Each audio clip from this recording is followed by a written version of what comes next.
Well, you three, thank you for taking time, Aubrey and Emma, to come out. We sit here, look over the beautiful beach in Antalya, where you guys have been racing today, and tomorrow there will be some more racing.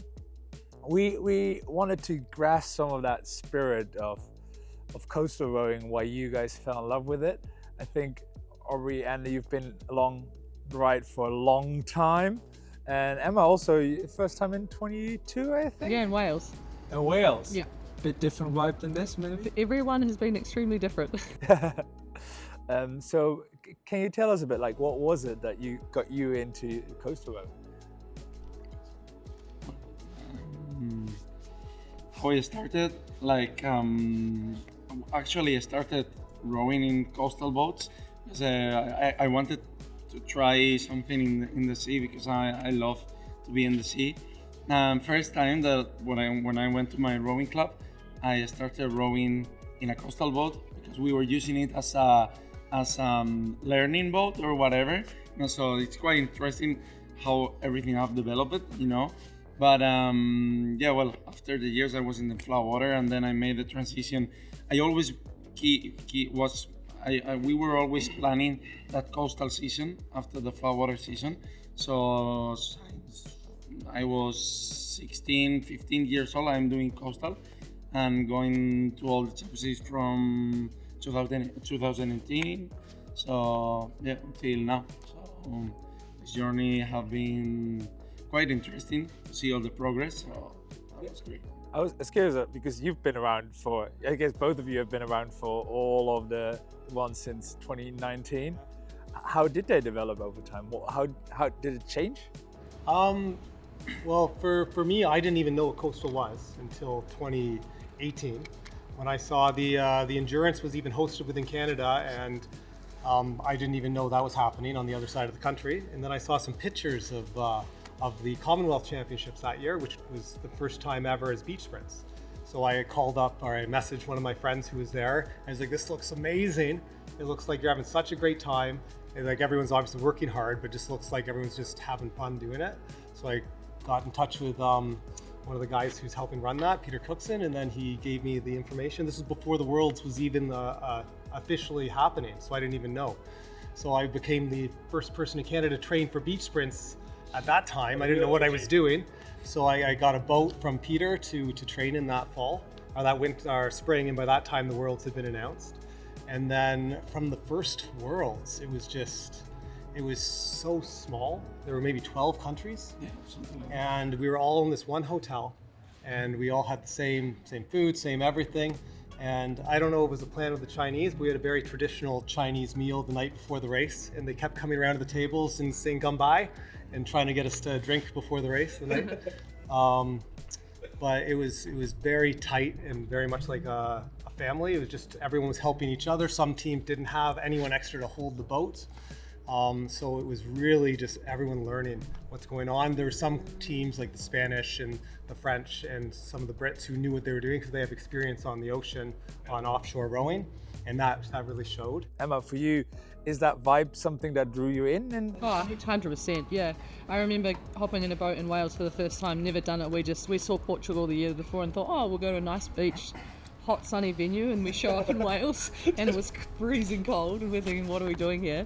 But that week was such a learning curve, and it was quite refreshing, I guess, because you show up, you've never done the sport, and so we're just trying to figure out the fastest way to do things with no prior knowledge.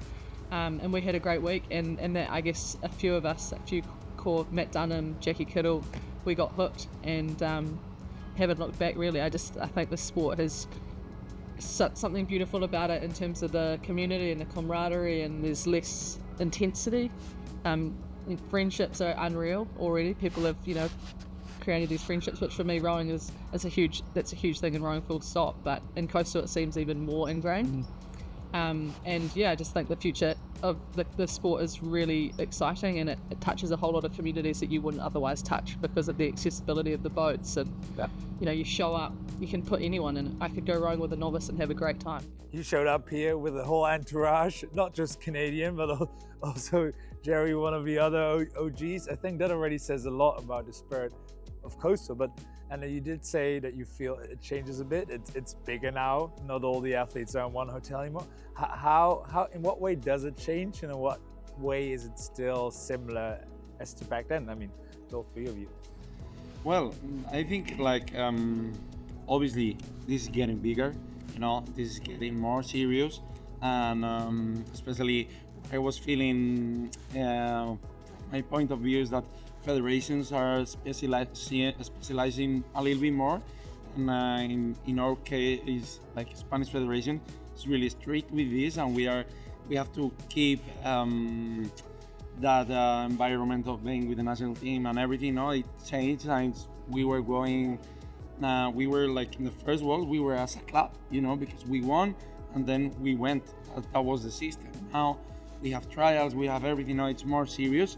But I think like the main athletes or that went from the beginning or the year after, I mean in 2021 in Portugal and all of that, I think we have that responsibility of keeping the vibe, you know, live, and even if this is obviously Olympic now, but we need to have fun, always keep that fun, and as well like try to show and share this fun with everyone. Sorry, and I think it's the most important thing in beach sprint, because otherwise this will lose the beauty of beach sprint, you know, and which is maybe in water rowing. Sometimes you go and no one wants to see you. Whatever, oh, you all right. Sometimes obviously we are here focused as well for the race, but after the race or whatever. There's, I don't know, that's my feeling. Do you feel like, Emma, that people look differently at beach sprint as a sport? Because in 22 you did it for the first time. People obviously knew you from the flat water world quite well. You feel that when you say I'm going to beach sprints, the reaction of people is different now than it was only 3 years ago? Yeah, I think it's taken a while for people to properly take it seriously, but I think the minute you try it, you understand that there's more to it than just flat water. I can second that. Yeah, and this is also to Anders' point. You can't take it seriously because anything can happen, and if you take the approach that you have to have every single thing perfect, often you're not going to get the result that you want. And I think that's the beauty of it as well, and that's why you have to have the approach of, okay, you're going to go out and race hard, but you might not get a wave, or you might hit a buoy, and you know that's life. But that's what's exciting for me as well. That's what makes the sport exciting. And I think if athletes really want to control the controllables, then it's probably not for them. Yeah, because you had a tough race today, exactly within that spirit. Because from flat water, we're used to control as much as possible, and then if there's wind, everybody starts going crazy and postponing racing, etc. But how do you keep that? How do you do that mentally? Because if some crazy things happen to everybody, like the race like today, tell us a bit about it, and how do you process that? Yeah, so today I had the complete pleasure and privilege of racing with Carlin Zeman this year in the double. Sarah, my longtime partner, was doing solo this year. They just wanted us to single event this year instead of double up, which is great because it's come to such a level that if you double up, if you're not like the top in the world, it's really extremely hard to do that. A few years ago, there were only a few seconds between the top few boats. Now it's 10 seconds for the top 20 boats out of the time trials, fractions of seconds to qualify. So you could be a top crew and not make it through to the round of 16 even. It's crazy. But again, you have to have that loose mentality, right? Like we're in for the long haul. You gotta look past just one race. There's the next one too, and the sea controls what's happening. So you can get the wave, you can get the current. Took us a little bit more than I expected today. I have to be humble and say that I screwed up on that, and we hit a buoy. And then we were able to power back and come again with Tunisia, and they screwed up a little bit. And it happens. It's whoever can screw up the least in these events and recover from that. And then it came down to a dive for the buzzer, and they got us at the line, and that happens, right?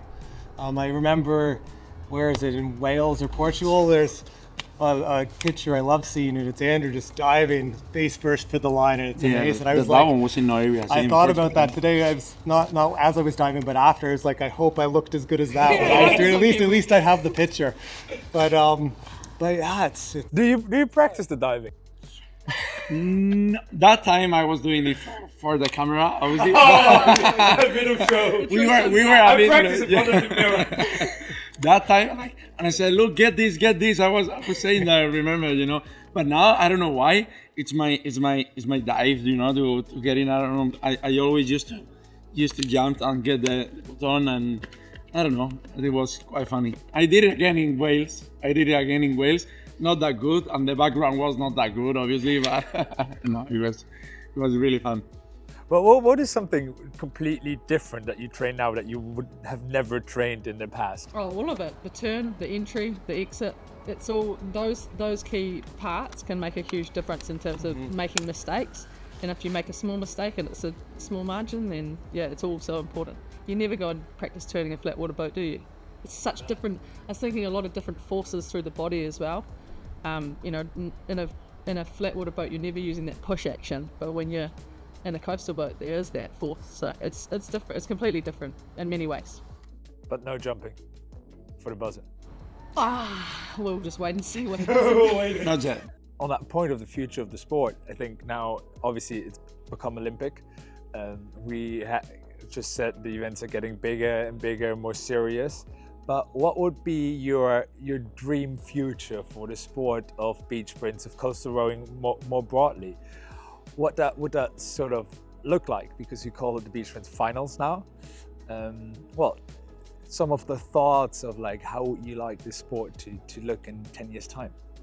Oh man, I'd hope it goes worldwide. I'd hope that there was a series a bit like triathlon where you'd go to Australia, New Zealand, Spain, Canada, and we could follow a circuit around the world and have some lovely sponsors out there putting a little bit of prize money on it, and it's a spectacle. People, even the atmosphere sitting in the stand, there was nobody there, but just having the DJ there and things like that. I think when people get in there and experience, it's going to be a product that people want to be part of. So I think it's exciting, personally. I don't know that I'll be the one running down the beach at that point, but I'd love to still be involved. Thanks all three of you, and I hope to see you at the beach party tomorrow. Thanks. Thanks to you, Nikki.